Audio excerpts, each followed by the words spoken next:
Well, I've always enjoyed singing from a very early age, and I tried to join the choir at school because that's where most of the girls were, and they threw me out because I was too loud. And when I was growing up, then punk rock was in the charts, and it seemed like anybody could have a go at music.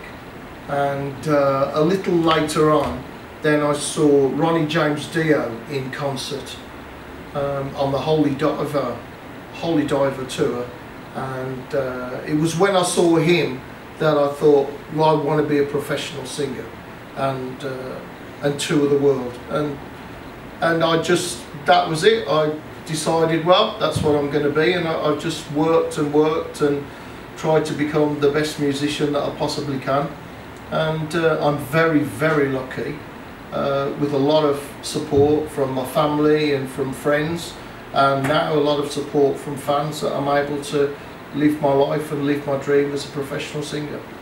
Well, I started very differently. I didn't want to become a musician, but my parents forced me to go to music school, and I absolutely hated it. But when I went to normal high school and I got kicked out of it, I got a chance to go to the conservatoire and study guitar there. So that was like a backup plan, and then it turned out very well, and I'm absolutely happy now that they did this to me. Yeah. Yeah, I also started with choir actually, like Blaze did, and I think from when I was 8 I started playing violin, but not so actively until I was in high school. And I also went to the conservatoire in Arnhem. I did some project with me. So, and I started playing bands and a bit less classical music and different stuff. Well, it's a wonderful opportunity for me, and I learned so much. It was great to be able to write with Steve Harris and Dave Murray. Steve Harris has written, in my opinion, some of the classic, legendary metal songs that that live beyond the name of Iron Maiden, but are classic songs that everybody who knows metal or heavy music knows. And to work with him and write songs with him was such a great opportunity. It's a huge, huge job. It's like football, I suppose, is the best way to describe it. You can go from playing in the Sunday League, just playing at the weekends for fun with your friends, to go to the Premiership, the #1. It's the same game, but the intensity is completely different. So it was a very, very intense experience, and I got to, well, it's the thing I always wanted, so I got to come to Brazil for the first time, go to many, many countries for the first time, and sing every day. So for me, the tour was 9 months long, but it wasn't long enough because I loved it, and it was a great opportunity for me, and I thank all of the fans of Iron Maiden for giving me such a warm welcome when I joined the band.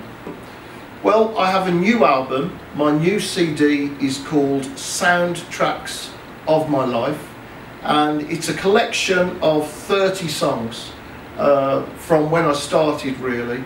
And they're songs that I particularly like to play live, and ones that have a special meaning for me.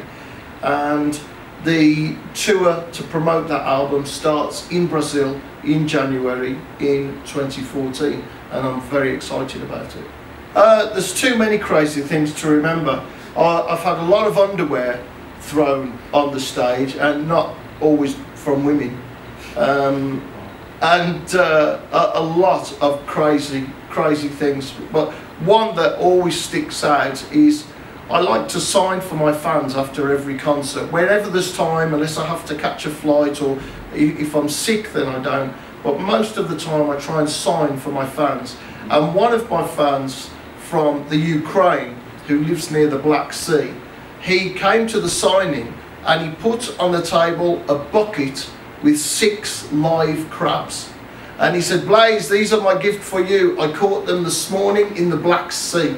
And he got it out the bucket, and I'm signing, and there's a crab like going across the table. So that, and on the same tour, a guy said to me, you like my wife? I said, well, she seems a very nice lady.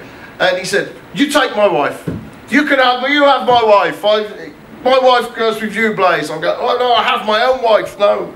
So a lot of crazy things happen, but I'm very, very lucky that that most of the crazy things are meant with a very good heart.